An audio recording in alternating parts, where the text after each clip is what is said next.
And this episode is brought to you by Folklory, which is an audio service that we started. If you've been listening to this for a while, you know what Folklory is, and we are starting sales again. Huh? Folklory? Haven't we covered this ground so many times before already, Harish? Like, what is there to even talk about now? Because there might be new listeners, and for those of you who are listening for the first time, Folklory is a service where we help you capture wonderful moments and stories from your loved ones. If you imagine a photo shoot, you take photos, you create a memory. Video shoot, you take a video, you create a memory. What we're providing is like an audio shoot.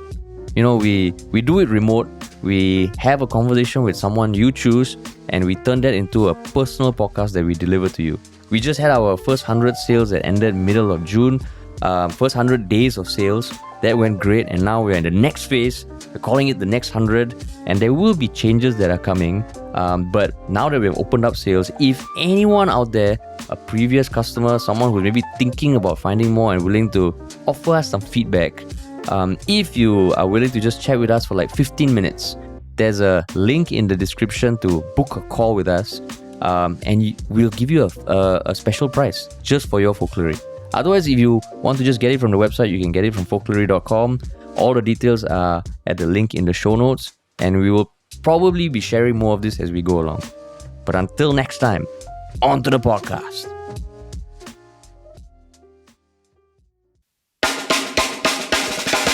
What's up, everybody? Welcome to another episode of Yala, your thrice weekly podcast where we talk about the hottest news and the buzziest topics with a touch of what, Terrence? Good old humor. Good old humor, man. Yeah. This is the midweek episode. With the third episode that's going to come out this weekend, right? Yeah. I think that's recorded an interesting interview yesterday with. We can say it, right? Yeah, we can say. With the guys from the Woke Salary Man. Yeah, man. Raymin and Wei Chun, and it's one of the longer podcasts we've had in a while, man. Oh yeah, and you know if it's long, it means we enjoyed it, and hopefully you guys too. Yeah. I didn't want it to end that soon, but I know just for the sake of everyone's sanity, we need to put a cap on it, Yeah. Yeah, and it was like the second time we met them, and I mean, I'm guessing if you're listening, chances are you have heard of the Woke Salaryman, or you have heard of you have seen some of their comics. If you haven't, go check them out because they do some good shit, man. Yeah, they do a lot of interesting stuff. Yeah. Before that, we just have this one more episode to pump out this week. Pump it out, man. Pump it out. Yeah. That's right. Cool. But before we jump into it, what were we plugging? Reddit. Yeah, I think Reddit is cool because little did I know that we were creeping towards almost 2,000 users on Reddit. Yeah, I mean, 2,000 in the grand scheme of things isn't huge, but I always tell myself, like, what does the crowd of 2,000 people look like? Esplanade. On social media, we hear of numbers of millions and hundreds of thousands, but what does 2,000 people look like? Yeah, and then it's more than like most people's minds can imagine, right? Yeah, it's like performing to Esplanade, the big theatre. Yeah. That's right. Good. But analogy. we are creeping towards, and it would be cool if once we cross it, So that's right. So the Reddit, if you haven't, check it out at the link in the show notes. Create an account if you have to. So far, we have heard from people who have created accounts, and seems like they enjoy it. So join the party, man. Yeah, great place to meet new friends as well. Yeah, and to disagree with us. Disagree with us. If you want to disagree with us, that's the best place to do it. Yes, that's right. Cool. All right. The first topic has gathered some steam over the week. Yes, what is this topic? The topic is the announcement that Grab, as of 18 July, will shorten the waiting time grace period for customers from 5 minutes to 3 minutes.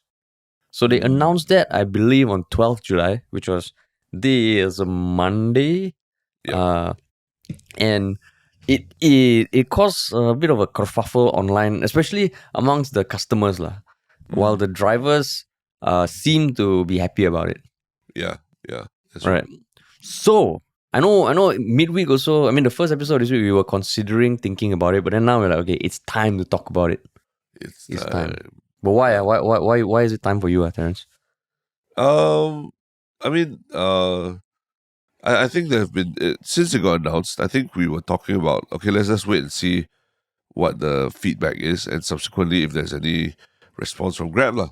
And so Grab finally responded, giving some numbers to indicate the rationale behind the decision lah. Yeah. Right. So I thought, okay lah, now we have a little bit of the dust has settled a little bit. Let's take a look at how things are before the implementation on Monday lah, right? Because like maybe Monday is gonna be like you start seeing people running to get their cars as opposed to before. Then you understand why also. So if on Monday you happen to see people running towards their pickup points, towards the taxi stand and everything, you just understand that it's because it's the 3 to 5 minute transition, the 5 to 3 minute transition. Like in the lift, you see people like looking at their watch, wearing sneakers with their suits, or if you press a lift, like you're not stopping at the first floor, then you press the third floor, or what? Then you get a fucking death stare and the smoke. Yeah. So then you know why. So they announced something. I think it was Tuesday lah. So the announcement was made on Monday. On Tuesday, they gave some figures and they said the decision to reduce the grace waiting period was made after careful evaluation. So one figure was that apparently 94% of their rides already see passengers at their pickup points within 3 minutes of their drivers arriving. Yeah. 94%. 94%. Right. So I think let's clarify again. That was Grab's justification for since most of our passengers already arrive before 3 minutes. Yeah. Only the 5 to 6% of people will be affected by this new rule, right? Yeah, correct. So it will not affect most of our riders. So it should carry on. This thing shouldn't affect them, yeah. Yeah, and I mean the status quo was a 3-minute surcharge for if the customer takes more than 5 minutes. Yeah. And after, so now it is 3 minutes lah. So your customers can still appeal. You can file a report via the in-app help center. And then Grab also talked about how it helps the drivers. It's in service for the drivers. It helps reduce idle engines running unnecessarily. And also that they are reconfiguring their back end to make sure that the drivers can only mark that they have arrived when they are at the pickup point. Yeah, that's right. So this came on Tuesday after announcement on Monday. Okay, so those are the facts. Facts. There's been a lot of chatter online. But what are your thoughts or how have they evolved? I mean the most immediate thing that I think a lot of people will scream about is this is very it feels very anti-consumer in the sense that they are trying to help the drivers, but it seems the cost of it is entirely borne by the consumers then the consumers are asking. Likewise, when I go down early and then my Grab driver is late, or he goes to the wrong location, or he just doesn't turn up, or I mean, all of us have experienced it where they seem to be going around in circles in the distance, but actually they're just waiting for you to cancel the ride, right? I don't know if you've experienced that when you're trying to get a car. And sometimes the car is really far away. Yeah, and then rather than they seem to be just traveling in circles in the distance, and they don't want to cancel the ride because they don't want to incur any cancellation fees and all that, right? Yeah. So there's people asking, hey, how about those instances? How come we don't get a discount on our rides if that happens? Yeah. So I think the initial thought was that it feels like a very anti-consumer move. How about you? What do you feel about it initially? I mean, initially when they did it, I was like, okay this was inevitable. And inevitable. It's inevitable. Why? Because to me, when Grab first came out a few years ago, and the promos were all fucking shook. People were just taking Grab promos every day. You wake up, Grab promo. You wake up, you go for a nap in the afternoon, you wake up, another Grab promo. And already at that point in time, I think we have seen it enough where the cycle. There's promos that they want you to get you on the app. And I always feel there's a limited time period you can enjoy the service before it starts squeezing you. So when this one came, I was like, okay, I wasn't too riled up lah. In the sense that because the good thing is there are other competitor apps lah. And Yep, even yep. now I have all the apps, right? And when I do Yep. need to take a ride share, the only thing that determines it is the price lah, more often than not. Okay. So now if Grab does this, I'm like, okay, yeah lah, like they are gonna start trying to milk as many profits from as much from the consumer as possible. So it's inevitable. The thing I didn't like But was this is not profit for Grab directly. Well, this is for the drivers lah. yeah, I mean that's what they say. That's what they say, you know. So what I meant was like they are profits in the sense that they are putting it on the consumer lah, which Okay. means it doesn't eat at their expenses lah. I mean, you mean that last time they gave the consumers so much, now they're taking back lah from the consumers. I think so lah. Okay. They're like, you use how many promos last time? You're gonna give it back to us. So the only thing that I did feel like, hey, must it be like this? Was the 1 week thing lah. You The 1 week, what 1 week? You announced on 12 July that it's gonna kick in on 18 July. Okay. That one I felt was like, hey, just give a bit more time lah, because in this sort of thing, I think it's just the comms issue lah. It is the comms issue. So that was my biggest bugbear. Even though I can see a lot of chatter online saying, this is ridiculous, it's not fair to the consumer and stuff like that lah. So that was my thoughts lah. Okay, but then I mean, rather than just a comms issue, right? Yeah. My next most immediate thought is, okay, so they've provided this evidence that most people come within 3 minutes, right?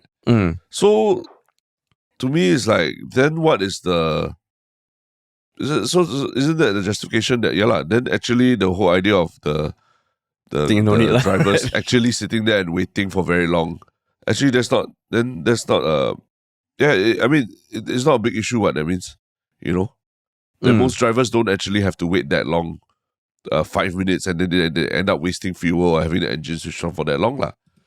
So actually, to me, it kind of makes me wonder why is there a need to even implement this thing lah? Other than just to extract more money from the consumer to give to the driver, and then sort of push the responsibility more towards the consumer than to Grab itself lah. In terms of taking care of the driver, as in the evidence didn't spell out to me like, oh yeah, your new policy makes sense. In fact, it spelled out the opposite. It spelled out to me that consumers have been keeping up on to the end of the bargains, which is don't waste the driver's time also, just come down when the driver's there and all that. So why is the consumer being penalized further lah, But then, just to extract more money from the consumer to give to the driver. But then in that case, when you say penalized, you're saying for that additional 6% who maybe would not have been penalized, or like a few percentage points who may not have been penalized lah. Because the 94% that still arrive on time, they won't be impacted by this if their stats are true lah. Yeah. But that's the thing. The thing is that it doesn't.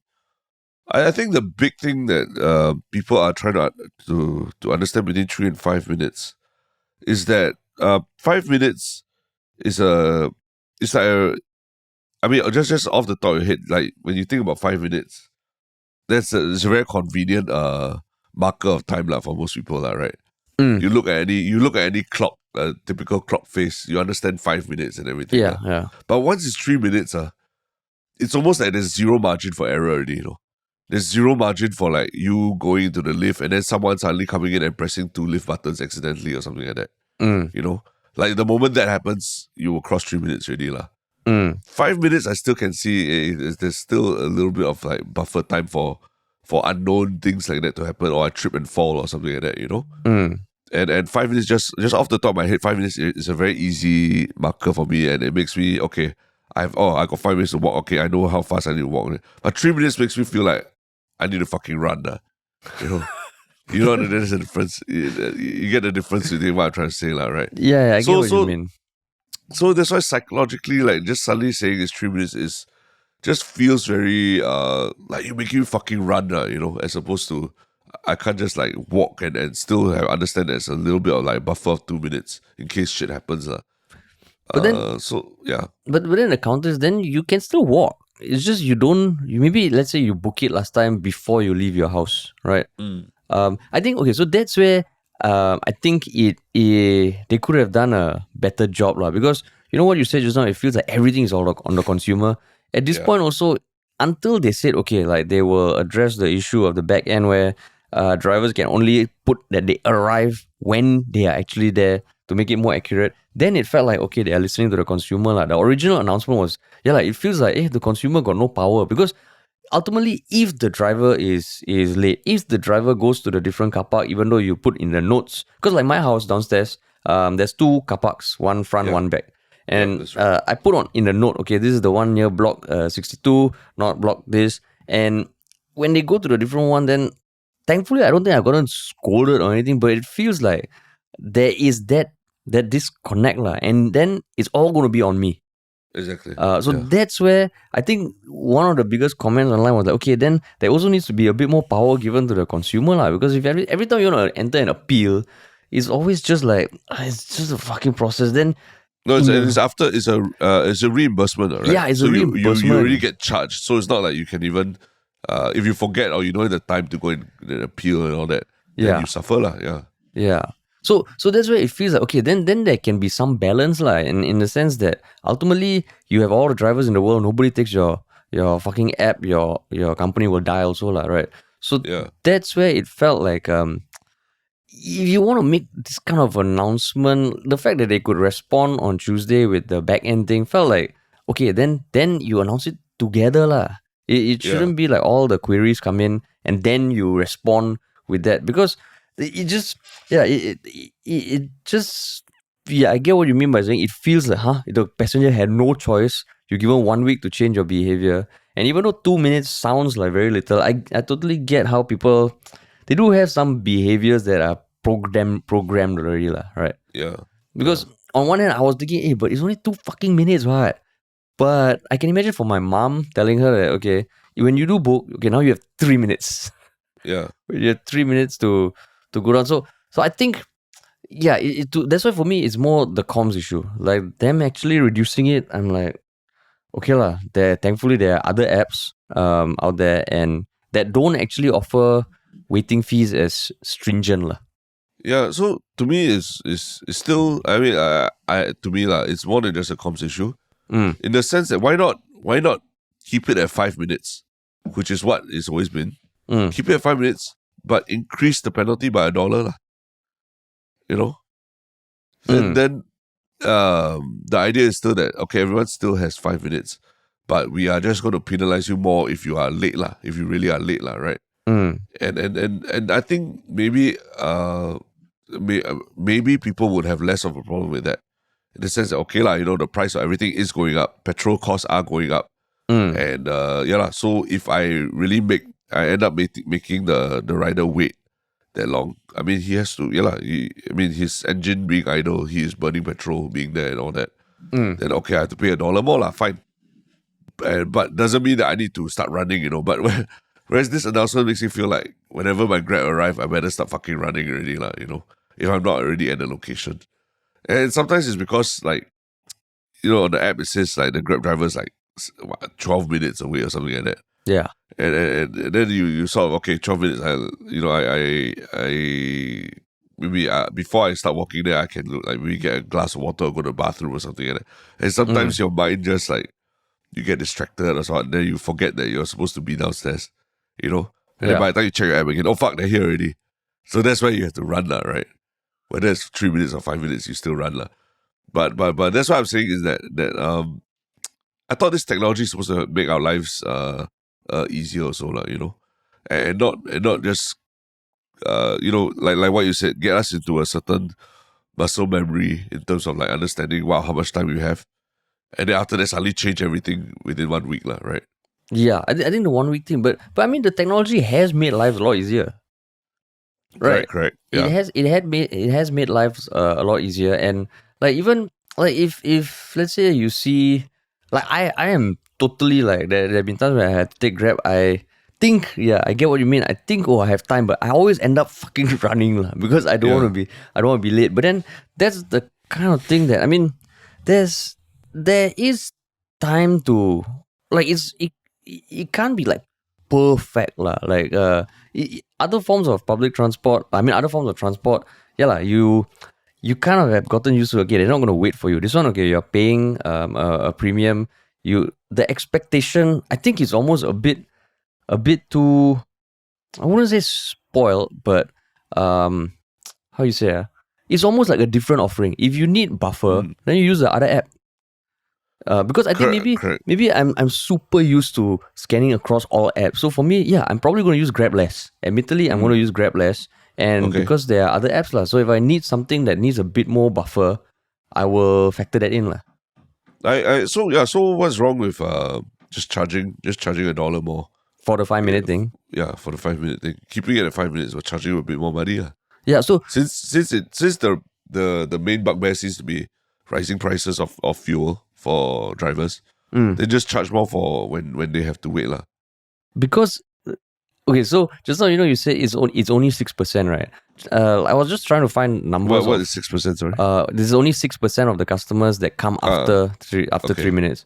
Okay. I think I was just trying to find numbers of like how many Grab rides happen in Singapore a day. I couldn't find anything like as recent, but just a scan was like, okay, in 2018 alone, there were 5 million rides a day across the region. So assuming that has grown, assuming in Singapore there are a few 100,000 rides a day, that 6% translates to a lot lah. And if it can shave off the people who are there 4 minutes, 5 minutes, I think it is quite significant. And I'm like, what scares me about these sort of companies is that they'll always have some data to back up something they want to do, which is why that one number, I always thought like, is it even true?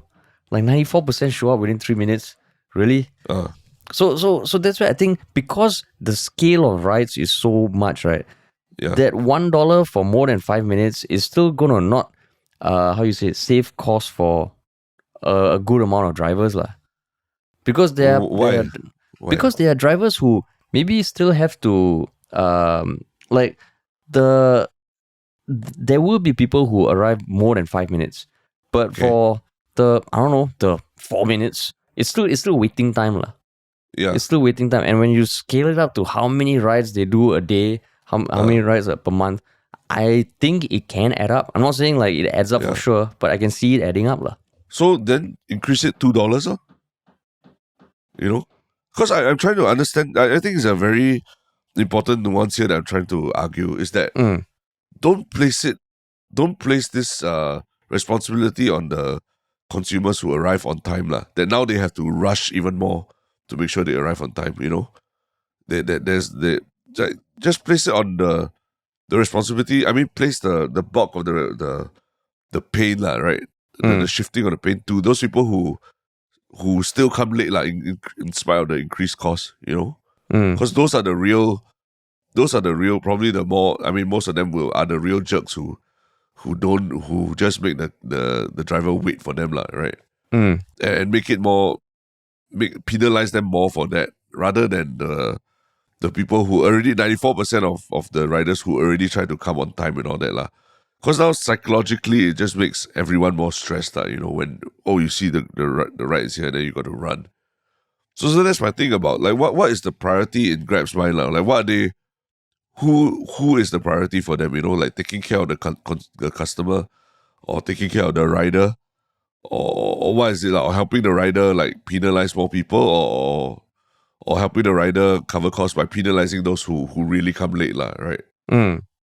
So that's where the thing about like, is it a big deal whether it's 3 minutes or 5? To me, it's I think you hit the nail on the head saying that the 1 week asking people to change their behavior within a week is a very almost anti-consumer move lah, right? And and like what I was saying, like the difference between 3 minutes and 5 minutes in a person's mind is I think it's a big difference lah, right? Yeah. So all that combined is like, why can't Grab just say, hey, we're gonna, this making drivers wait is a really nasty thing given the cost of petrol these days, and then everyone's trying to make a living and increase costs on that. Fine. If you are more than 5 minutes late, you have to pay $2 more per block of 5 minutes, Then I mean, my guess from everything here is that people don't like, consumers don't like hearing that that the price of something has raised, you know, and they want to kind of increase revenue for the drivers without having to say that the prices, generally, the price of a Grab ride has risen, you know. The possibility of the price of your Grab ride has risen. So they want to do that, but what they've done is to try. Then what they're doing now is a mass experiment trying to change people's behaviors, which justifiably a lot of people are pushing back on, and I also will push back on because the technology is not perfect either, right? Like whether the GPS does it track the car coming close enough to your location and all that. Who knows? You know, they say that they're working on it, but are they transparent about it? They're not, like, you know. Yeah. So that's the thing. All the powers in their court to say how much is enough, Are they doing enough for the consumer and all that, you know? Yeah. And I think that's what consumers are not happy about, is that Grab seems, in this one move, they've done something that seems very anti-consumer, Yeah. So I'm not saying like I agree with the step they took, I'm just saying that I Grab to me has never struck me as a consumer first company. And by them doing this, it's almost like, okay, I am probably going to use the other apps more often. So the pushing back, like when you say pushback, how are you going to send in the appeal or post online or something, is it? One way to push back is just don't use it as often. Don't use the app, correct. Yeah. But isn't that the bigger PR problem when you're actually already saying that Grab has never struck you as a consumer first company, right? Yeah, like that's the bigger PR problem, right? Yeah, Grab comms and has been an issue. Like we have spoken about Grab in the past as well, about the Grab food. And I mean, full disclosure, we also did a Grab finance podcast a couple of weeks ago. But I think that's because I assume they want to do different kinds of comms to find what works. So I think comms is not their strong point. And in this case, it felt like I totally despite what I said, I still feel like every company should think of customer first, consumer first. And if you think about it for their comms, the first question that everyone is like, like, why is it just on consumer? What about giving the consumer power? There are many ways to address that.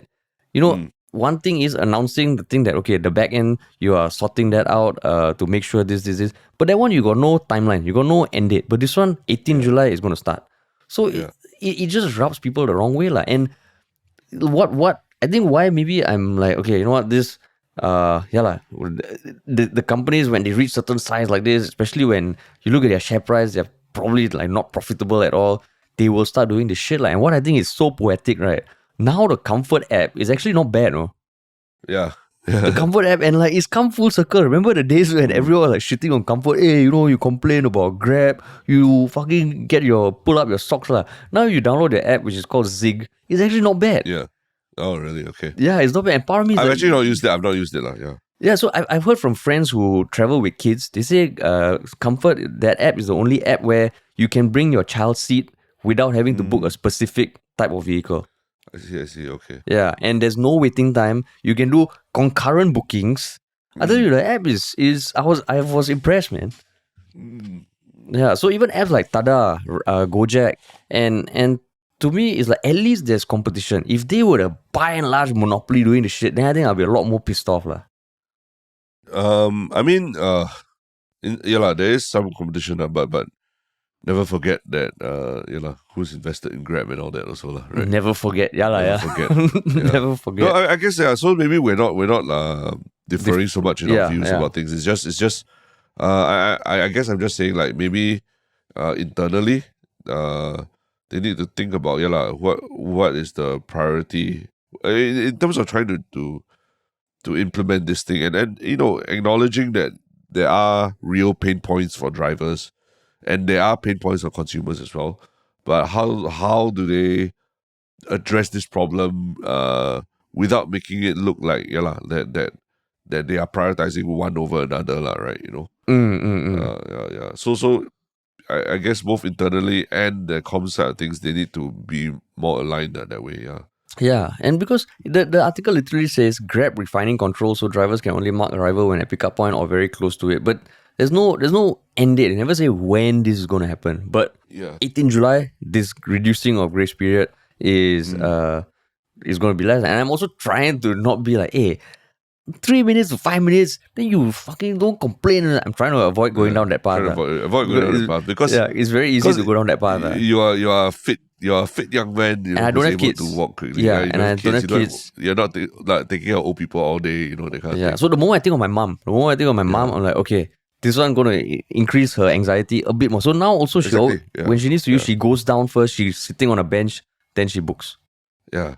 So the anxiety factor is, I think, something people, young people who know how to use apps, we always overlook for older people, right? You know, we always like, just book lah, so easy. Then you just check the app. But for old people, it's like, oh my god, you know, like, wow, the driver cancelled me. How, you know, what am I going to get charged? Am I going to get blah blah blah and all that like? And then a young person has to step in and help them, you know, check the settings of the app and all that. So yeah, I mean, never underestimate how complicated it can be for an older person, like, you know, who never grew up with this technology and all. Yeah. But one thing I need to hark back to also is remember during the pandemic when I think there was a very big hoo-ha about the, I think they were raising or they were implementing some new fees for drivers, right? You know, for delivery riders. Yeah, correct. And then there was a very big PR backlash.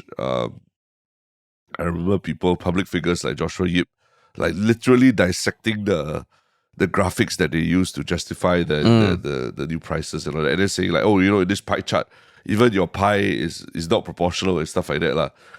Making criticism like that. So I mean, I think the Grab knows that they need to, the court of public opinion, or at least on social media, lah, right? Is very it's very important to fight the battle properly, lah, right? And they have armies of executives and, you know, ex-bankers and ex-consultants doing this kind of thing. So yeah, I am a bit surprised that they are not doing it more effectively, lah, right? Because they fucking big already. They almost, I don't know, it feels like they're like, you know what, we're so big, man. You know, we got your food, you want to transport this, you want to transport people, you all go through us, man. And that's when it gets scary. So everyone listening, just try the competitor apps.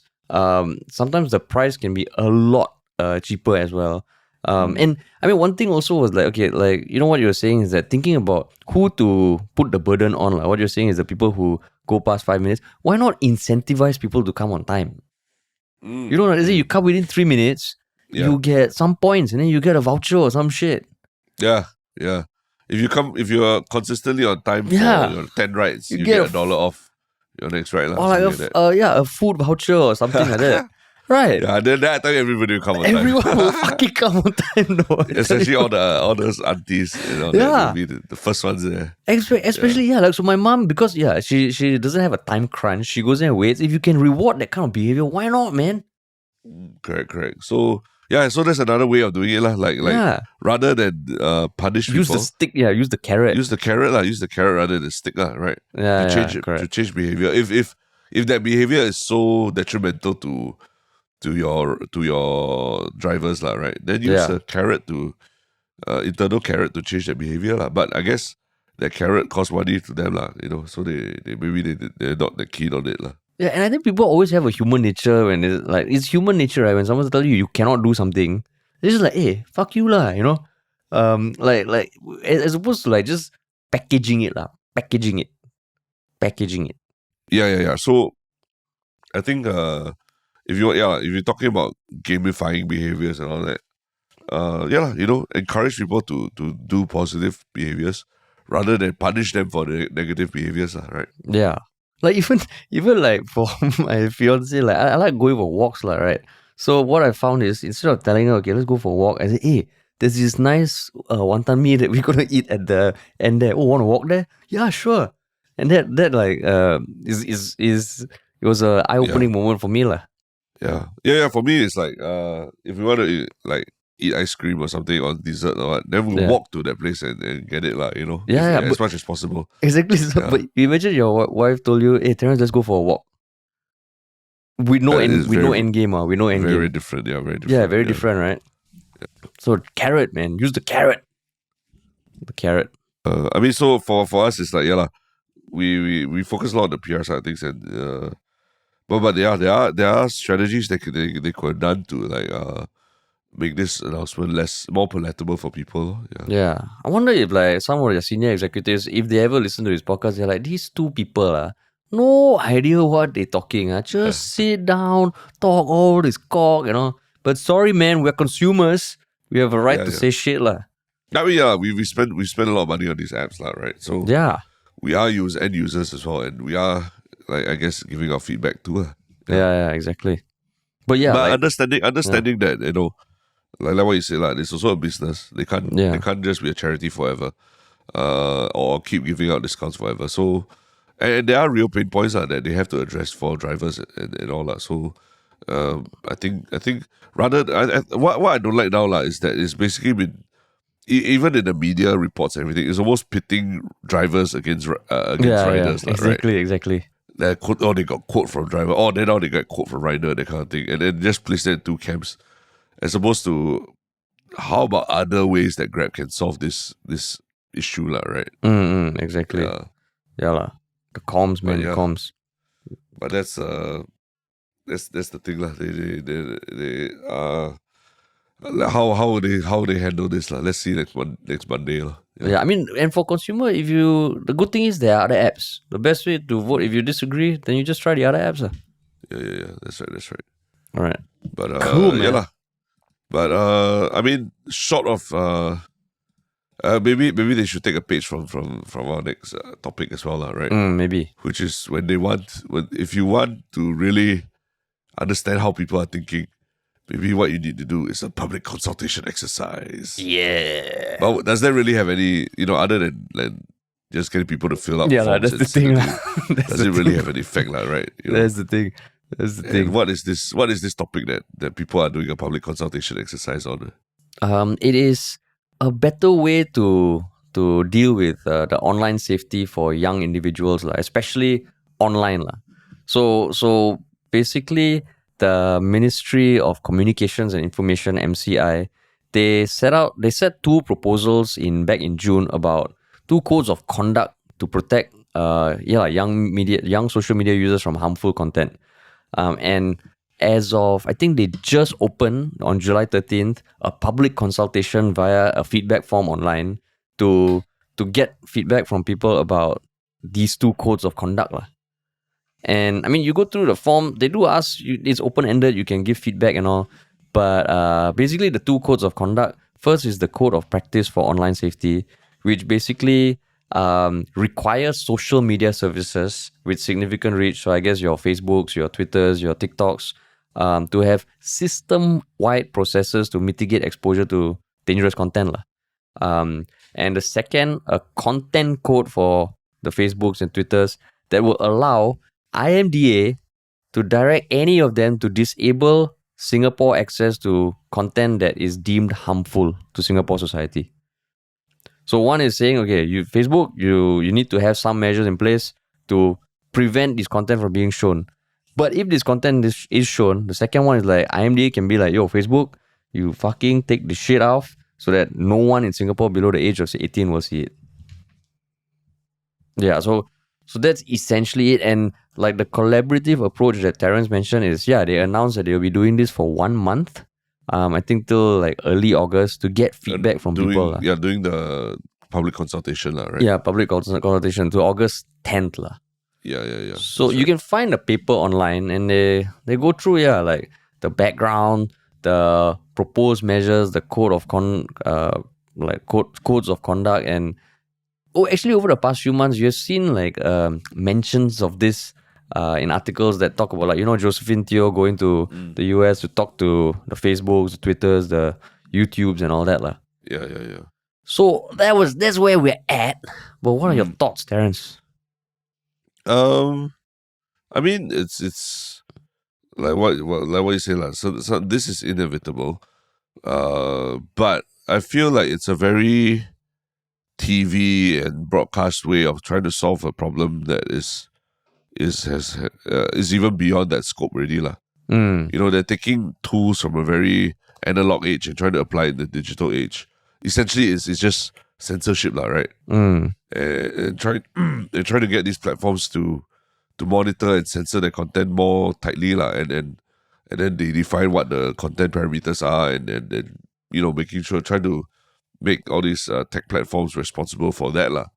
So it feels, I mean, I do believe that there is a need to keep a check on all these like big tech platforms, right? But I feel like this approach is very unsustainable and kind of self-defeating approach to it, lah. When you say this approach, you mean both the codes of conduct, or like what approach are you referring to? This approach of trying to censor content, basically. Remember the days of like, the websites that have pornography are officially banned in Singapore. So the big, back in the day, it was Playboy.com, you cannot access it in Singapore. That kind of thing. And then the wave of VPNs. Yeah. So look at where we are now. You can't, it's like whack-a-mole, right? You ban a website, then another one pops out. You ban another website, then another one pops out, right? So when I read what they're trying to do here, it's essentially that they're taking all these frameworks of television and trying to shoehorn it into this digital age and trying to say that, this is what you all need to do from now on, Facebook, YouTube, whatever. You all need to monitor your content from now on.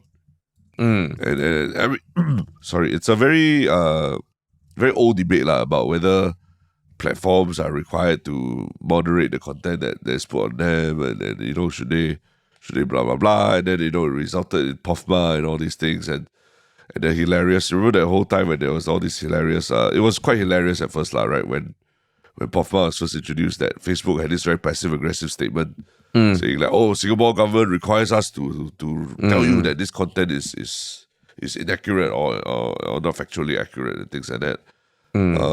So yeah, it just feels like just more of that, which I feel is very it's not a sustainable solution, because there's just gonna be more and more content. And Facebook, are they just gonna keep using AI or hiring people to monitor this content and all that? It's gonna be impossible, right? But have you seen other measures in other countries that have been taken to curb this kind of shit? Because it is a global problem. Every country is dealing with this. Yeah, I mean, in Singapore, it's we are one of the pioneers of that. I think, like with POFMA and requiring Facebook to put that sign there and everything.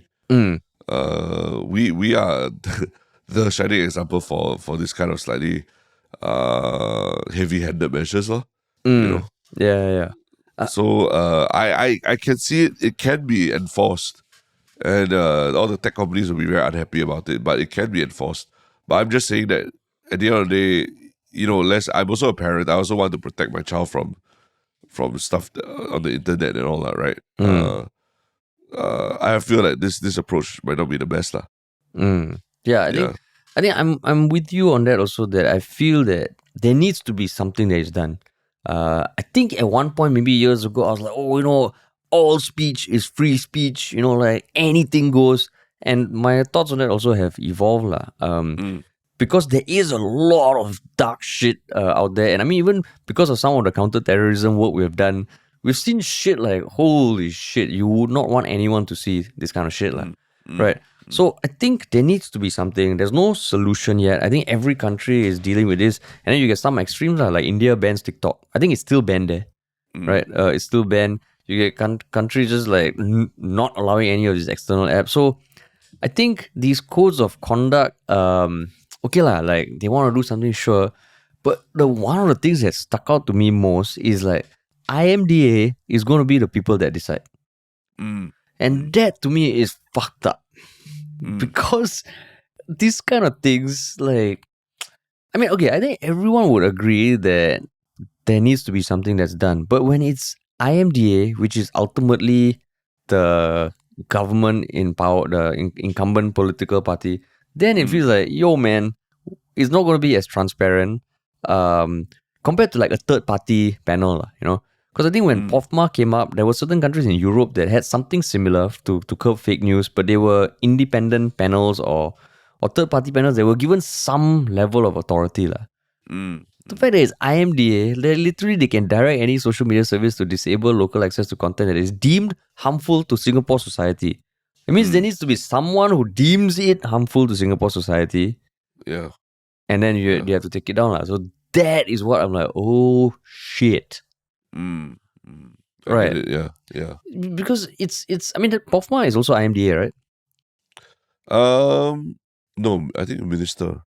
Oh, And that was the minister. big bugbear also. Like people are saying, that's fine, but why is it can't it come from a like an independent court or something like from the judiciary, like, right? Yeah. Like, why is it that a minister can just come in and say, hey, this is fake news? As opposed to a minister apply to court to get the court to strike it out and say it's fake news. Then at least you can argue, in front of a neutral third party, lah, so to speak, right? I think that was one of the big bugbears with POFMA, lah, right? And in this case, it's not so much that it's IMDA. It's just that, I mean, at the end of the day, when we say IMDA as an institution, it's run by people also, lah, right? And people have their own biases and their own contradictions and everything. And so, it's on the flip side, I'm going to say, like, yeah, what if IMDA is just entirely run by, young people, fresh graduates or what? So then they also don't have that kind of experience of what it means to all these kind of parameters are as well, like, right? And there's a lot of gray areas and all that. So that's the danger as well, like, right? That when you let any kind of institution be the arbiter, like, what is that? What are their own guidelines for the whole thing as well, like? Yeah, who keeps them in check, right? Who keeps them in check? And we're not saying that they are nefarious, evil individuals doing that. They could just be clueless. That's what I'm saying. Yeah. They could just be incompetent or clueless, and you also have no clue, right? Because they're not transparent about it. And what makes me confused is that, okay, there's POFMA, which is the Protection Against Online Falsehoods, something. Then there's POHA, which is Protection Against Online Harassment. So then this is something on top of that, right? And that is what I feel, whoa, shit, okay, slowly it is evolving. And I mean, not to shit on it totally, like certain things, I think this one was saying that these like it would help the enforce regulations on these social media companies to actually make sure they're doing the best that they can. Yeah. Which I think is good because like when companies get that big, I already don't trust them fully.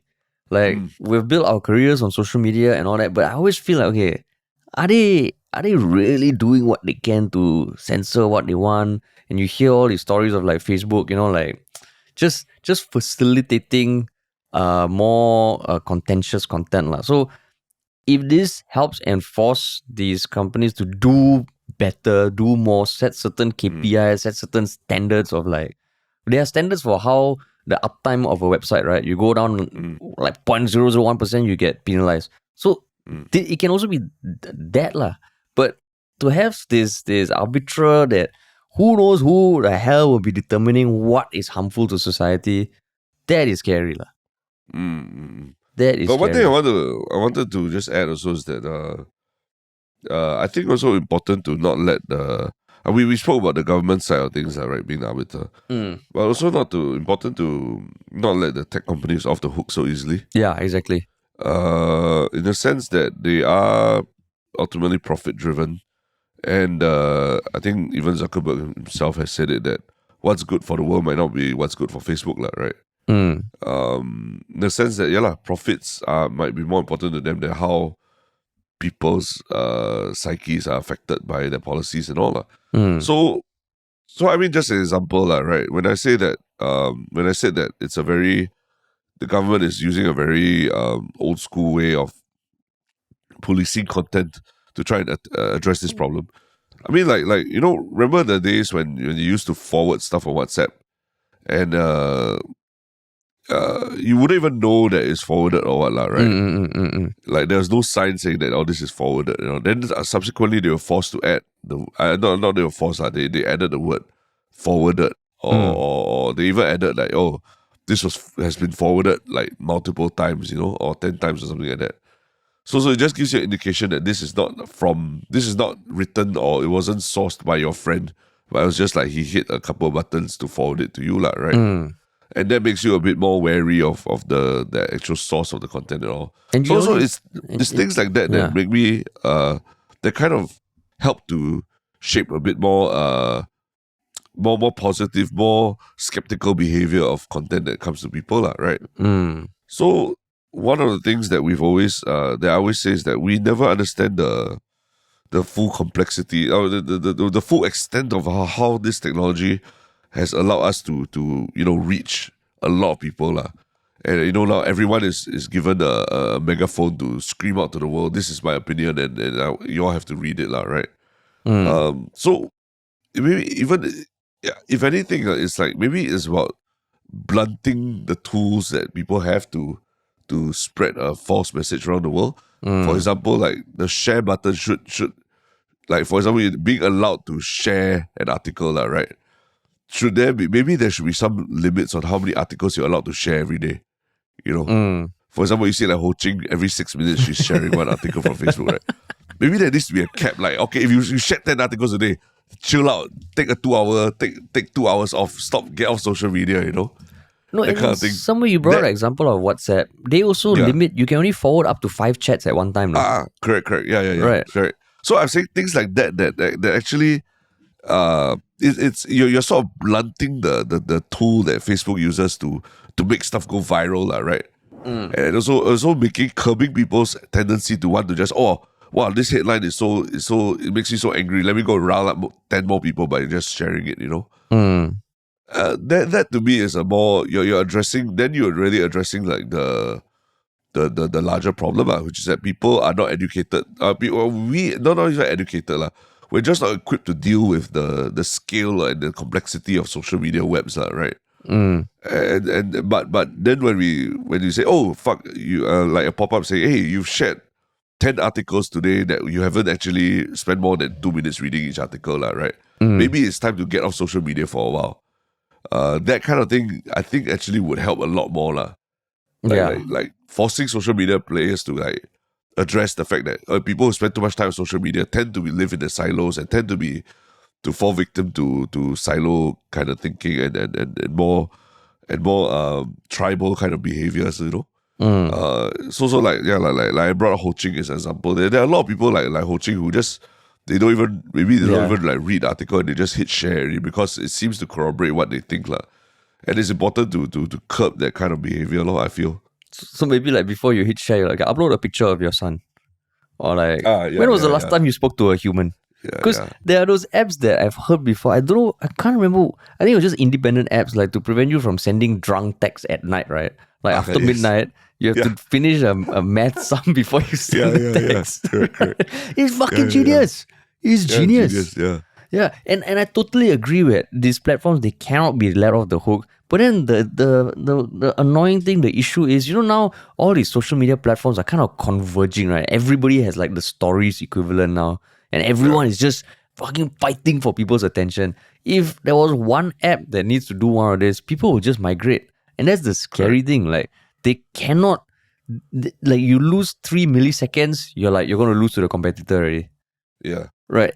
But that's the thing, like, so that's where the if anyone wants to make changes, sweeping changes, that's what government is for, right? Yeah. You set a rule in place that if you have any kind of sharing function on your app, right? Like what you say, like it has to come with a mini IQ test, that kind of thing. Before you share this, take this test. What is 2 + 2? That kind of thing. And so it just like keeps a curb on. It makes people step back and think a little bit, or like what you said, like let's make a more. For example, let Facebook, like, before you share this article, here is a pleasant memory of you and your family from 10 years ago. Why don't you feed me that photo when I actually am about to share something angry or incendiary, right? Yeah, correct. Then maybe I will think, okay, maybe for the sake of my family, maybe I won't share this angry article, right? Yeah. Just do things. That's why I've also, I think I've heard in some podcasts and with some thinkers, is that why can't social media encourage you to that like what we were saying earlier, give you a carrot rather than a stick, right? Like encourage you to to have more positive behaviors. Like if you're going to share something angry, here's a picture of a furry baby panda. Do you still want to share the article, right? Yeah, or even simpler. You click post, it'll only be posted 2 hours later. This is it. Correct. Yes, That's it. there's a cooling off period. You don't need to worry about sentiment analysis and whether it's angry and like fuck can mean good, fuck can mean bad. No, just a delay. Just delay. So that you don't get the immediate like the dopamine hit or something. Dopamine right? hits. Yeah. So we've literally put a cooling off day during our elections, right? We've implemented a cooling off day for our elections in Singapore. So why can't there be a cooling off period whenever you post shit? Social media posts. Yeah. That's the kind of thing that requires bold leadership from a government to force to enforce on the all these companies that want our attention and basically are mining our data for money, right? Yeah, correct. And I mean, at the end of the day, they have the profit motive, but as Lawrence Wong said, you need to protect Singaporeans, right? And that's what it takes to protect a generation of people from the ill effects of social media. That might be what needs to be implemented. And that's why you see the leaders all say, mental health is an issue. We take care of the mental health of our users. No man, like fucking I haven't noticed anything different from the apps. Okay, once in a while they tell me, you have spent this number of hours per week on Instagram and all that shit. But it feels like they obviously get super smart people. They got very talented, very capable people. Feels like are they really trying to solve it, or is it like they can't afford to lose out to the competitor? So it's profit, attention, whatever you can squeeze, you squeeze So it just, I mean, I that's why I'm always happy when like I see an app comes up that like Be Real, some app that came out in France where you can't post on your own time. Every day you just get a notification at a random period of time, and you have 2 minutes to upload a photo. To take a photo, you cannot upload. And it's gone like wildfire amongst the younger crowd because there's a level. So that to me is like the app itself promotes authenticity. And that is the kind of thing. Hopefully, there's this new wave of apps that come up, because otherwise, can you imagine when we are all in the metaverse, right? And the IMDA, you go to the office, everyone is just wearing these fucking goggles the whole day, just censoring shit, just censoring shit. Like what you say, it's not sustainable. Yeah, it's not sustainable to try police content. There's just too much content out there already. So it's like I mean, for lack of a better example, they need to be more like they really be more Web3 about their thinking, right? Yeah. Rather than live in that Web 1.0 way, So okay, there is a feedback form. Right? Maybe we should just transcribe this podcast and put it there, because like it's one of those things that we can say what we want, but ultimately there's a feedback form. They are doing what we have said we want the government to do. Hear from us. So if you feel strongly about it, just go and put your thoughts there. Go and put your thoughts there, and then see lah. Yeah, I think the important thing is to open up your mind to the possibilities, rather than just saying that the government needs to step in and do something about it, right? The tech companies, they have the money, they have the capability, they have R&D, they have the resources.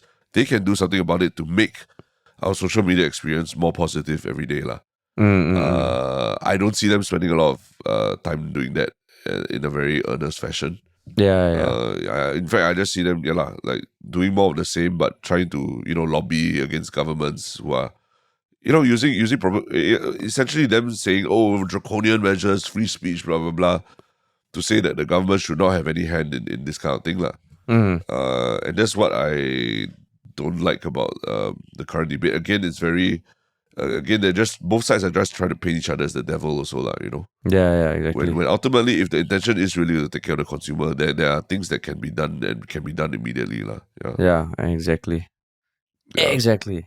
Wow, we found parallels between the Grab issue and this issue that we're talking about. Yeah, man. Yeah, exactly. Parallels. Yeah. It's crazy. And that went on longer than I thought it would. Like, I didn't think I would have that much to say about the Grab thing, but yeah, I think we covered quite a bit, man. Yeah. And this social media thing also, right? Yeah. Correct. Because every time there's a new platform, this comes up. When YouTube was getting popular, we were also hearing a lot of rumblings about how the government was like thinking about how they can control content on YouTube. And I think our answer then is the same answer as now. You can't control these things. You can't control the content that's being uploaded. And you just need to think of different ways that also using technology and all that. Yeah, that exactly. You can change people's behaviors lah. Exactly. Yeah. Yeah, man. But cool. That's our free Cool. consultation exercise. Free Public. Our free. We can invoice Public Grab and MCI for our services. You mean IMDA lah, IMDA. Oh yeah, IMDA. We're trying to save them money so they don't have to hire so many people. No, MCI were the ones who put out the proposal. Oh, I see. MCI. Okay. IMDA just executing lah. Yeah. Correct. That's But right. yeah, cool. Yes. Cool. All right. Shall we move on to the one like comment of the one show comment of the week? Yeah. I mean, mine first? is yeah, sure. Mine is I'm actually like pretty pleased that do you talk about this about But Then Horse kick day post? I think we have in a previous episode, but yeah, go ahead. As a one shook thing, as a one shook comment. One show comment. I think so, but I can't remember. Okay. No, I mean, I think, yeah, I was just very happy that there are people who have said that Yalla Butt was their entry point into Reddit lah. You know, that they discovered they never used Reddit before, and then they discovered Reddit through us, and now they actually enjoy reading other things on Reddit as well. And they, you know, like But Then Horse post was that they find that forums, they used to think that forums are very icky places where people went and they just posted a lot of gross shit, you know. But now they realize that Reddit actually can be a very interesting place to talk to other like-minded people who have like-minded interests and actually hear real, more authentic comments lah. So yeah, I mean, I was very heartened to see that, because I as myself also have discovered a lot of interesting communities on Reddit lah, for my own interests. So it's cool that we all are on this journey together, discovering these new communities lah. Yeah. So that's my true. comment. That is true. Yeah. That is true. Okay, so my one shook thing was just the comment comments or shook on. thing? One shook comment. Okay. Comment. Was something on the previous episode, the woman and son in road rage video and the NUS census. So there were two commenters who kind of like pushed back on what we talked about the protest lah. Ice Deer Grey Latte and Original Goat one. And I mean, I have been thinking about it, and this was the issue where the NUS student put a piece of paper protest during the ceremony. I have been thinking about it. I wouldn't say my opinion has changed a lot, but I always appreciate when people are willing to counter argue with us with a thoughtful post lah. Like it wasn't hateful, or it wasn't like condescending or something. It was just So I just appreciate those comments lah.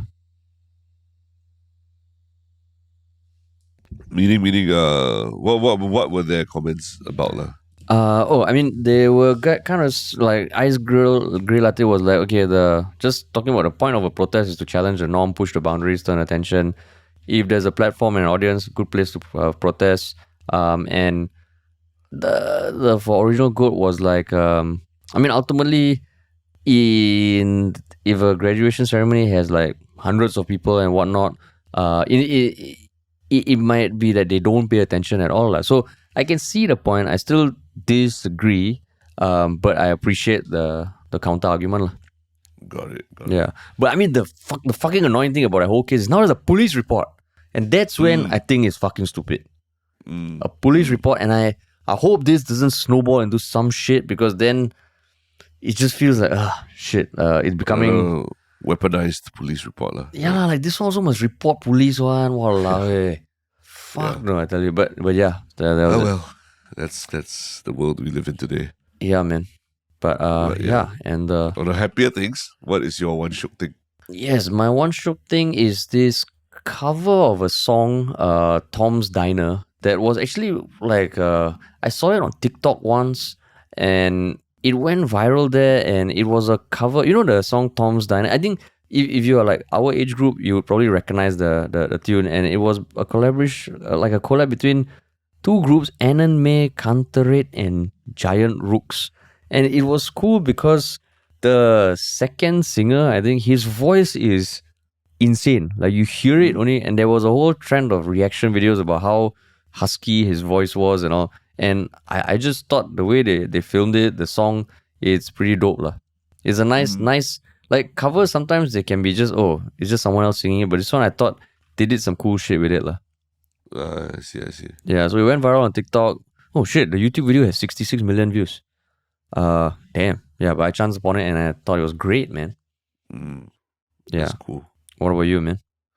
I don't know if it's one Shiok thing as much as just a PSA lah. But as of last night, Spider-Man No Way Home is now showing on Netflix. And it's interesting because it's not showing on Netflix in a lot of places in the world. But because Singapore, we do not have a streaming platform from Paramount service yet, from Paramount. So seems like Netflix has gotten the rights lah, for at least for now lah. Not Disney Plus. I remember this is an MCU movie, but it's not on Disney Plus. It's on Netflix. So it's quite an interesting situation where, I guess Singaporeans are one of the few in the world that, a few places in the world where you can see Spider-Man on the latest Spider-Man movie, which was awesome. I loved it on Netflix. So do check it out while it's there for this. Are you gonna watch it again? Last night I already because I think I missed the first 10 minutes of the movie or 15 minutes of the movie because I was late or something like that. So I actually watched that part and then I realized I didn't miss much, thankfully. I see. So do check it out and just this unique situation of rights and platforms and all that has allowed us to see Spider-Man on Netflix again. Cool, man. I know I won't be watching it again. I know. Yeah, Debbie Downer. Shitting on my one Shiok thing before anyone has even watched. Oh, feels good, man. Feels good to do it, man. Now I'm walking in your shoes. Debbie Downer. Yeah. All right, man. But yes. Cool. On that note, thank you all for listening, and we'll talk to you all soon.